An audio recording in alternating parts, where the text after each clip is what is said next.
মানুষের পক্ষে থাকো, দেশের কল্যাণে থাকো, তাহলে এই ভিডিওটা অবশ্যই শেয়ার করবা। বাবুরে, কিছু হয়নি আমাদের দেশে 1971 সালে কিছুই ঘটেনি। যুদ্ধর নামে, ভয়াবহতার নামে, গণহত্যার নামে নাকি খালি গুজবই রটানো হয়েছে। এই সময়কার ভয়াবহতার কোনো চিহ্ন, কোনো ফুটেজ এ নাকি চোখেই বাঁধেনি কারোর। বাবুরে, আমার কথা না, আমার উপরে খেপে না। কয়েছে তোমাকে চাষি, তোমাকে চাষি আর তার সাঙ্গ পাঙ্গ কিছু আছে, এই মিলে মনে করো সারা দেশে এখন এই 71 সালে যে কিছু ঘটেনি এই কয়ে বেড়াচ্ছে, এই রটনার চেষ্টা করাচ্ছে।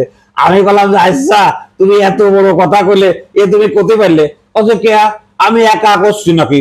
এই দেশের কত গুরুত্বপূর্ণ ব্যক্তিবর্গ দেখো তো, বড় বড় লোকজন কাছে তাকে সামনে 1971 সালের ভয়াবহতার কোনো ফুটেজই বাঁধেনি, ফুটেজ তাকে চোখেই বাঁধেনি, আর তুমি আমার দোষ ধরলে। আমরা ও ভয়াবহতার কোন ফুটেজ তোমরা দেখনি না? তাহলে এই যে 1971 সালের মে মাসের 20 তারিখে ওই যে খুলনা চুকনগরে মাত্র 4 ঘন্টা সময়ের মধ্যে 12,000 লোক মারিয়ে ফেললো, এটা কোনো ভয়াবহতা না নাকি? কাছে শোনো, ওইসব গল্প বাদ দাও। মানুষ মারিয়ে ফেলেছে তাই বলে লাশ তো আর পুড়াইয়ে ফেলেনি নাকি?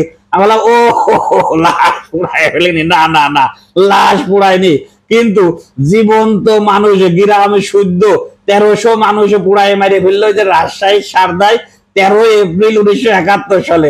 এই ঘটনা তো সত্যি নাকি? লাশ পুড়ায়নি 71 সালে, কিন্তু জীবন্ত মানুষ হাজার হাজার মানুষ পুড়াই মারিয়ে ফেললো, মানুষের ঘর বাড়ি পুড়াই দিল, জ্যান্ত গরু ছাগল হাঁস মুরগি বাড়িতে সব পুড়াই মারিয়ে ফেললো। এগুলো কোনো ভয়াবহতা নাম নাকি? এ ফুটেজ তোমরা দেখোনি? কথা শোনো, ওইসব গল্প বাদ দাও। ওই রাস্তার মধ্যে তো আর মানুষে মারিয়ে ফেলিনি 71 সালে। আমি গেলাম বাবা, রাস্তায় মারিনি তার মানে কি?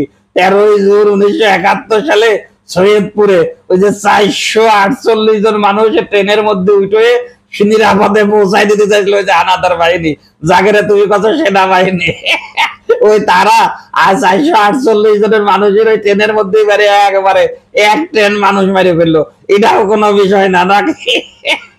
কথা শোনো, এগুলো কয়ে তুমি আর ওই 71-এর স্টাবলিশ করতে পারবা না। আমি বললাম ও, আমরা তো স্টাবলিশ করতে চাচ্ছি, কিন্তু ঘটনা যে ঘটেছে 71 সালে এইটা তোমরা ভুলে যাচ্ছ কি মনে করে? ভুলে যাবো না তো কি করবো? মানুষ করে দিন কোনোদিন পিছনের কথা মনে থাকে নাকি? ওসব পিছনের কথা মনে রেখে লাভ আছে? হ্যাঁ, আমি বললাম না না, তা লাভ নেই। লাখ লাখ লোক আমাদের দেশের জীবন দিয়ে 71 সালে স্বাধীনতা এলো, ও আমাদের মনে রেখে কোনো লাভ আছে? সবই ভুলে যেতে হবে। 25শে মার্চ রাত্রি, এক রাত্রি মাঝে 25শে মার্চ রাত্রি 7,500 মানুষ মারিয়ে ফেলে দিল। 7,000 মানুষ যে মারিয়ে ফেলে দিল, এই আমাকে মনে রেখে লাভ নেই। আমাকে স্বাধীনতা হয়ে গেছে, কিনা আইনলো না আইনলো ওসব দেখে আমাকে কি লাভ, তাই না? এই তোমার চাষির ভাষ্য। এখনো বাবুরে, আমার কথা হচ্ছে মানুষ মারিয়ে ফেলা, সে একজন হোক আর বেশি হোক, মানুষ মারিয়ে ফেলা তো কোনো মানবিকতার মধ্যে পড়ে না। সে আজ হোক আর 71 সালে হোক, যারা এই ধরনের ঘটনার সাথে জড়িত প্রত্যেকটা লোকেরই বিচার হওয়া উচিত।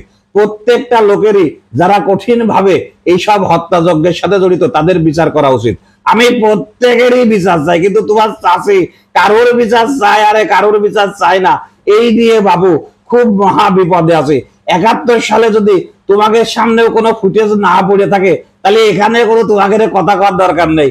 আজ যদি 71 সালে সত্যি ভয়াবহতা ঘটে থাকে, এ দেশের স্বাধীনতা সংগ্রামের সময় ওই মনে করো যে 30 লাখ লোকের পক্ষে থাকো, তাহলে অবশ্যই কমেন্টে জানাবা, অবশ্যই কমেন্টে জানাবা। আর যদি তোমার চাষির পক্ষে থাকো তাহলে কিছু করার দরকার নেই, তোমরা তোমার চাষি যা কয় তাই শুনবা। আর যদি মনে করো যে স্বাধীনতার পক্ষে, ওই যে মনে করো গণহত্যার বিপক্ষে, মানুষের পক্ষে থাকো, দেশের কল্যাণে থাকো, তাহলে এই ভিডিওটা অবশ্যই শেয়ার করবা। তা না হলে কিন্তু ধরে নেব তোমরাও কিন্তু তোমাদের চাষির পক্ষে।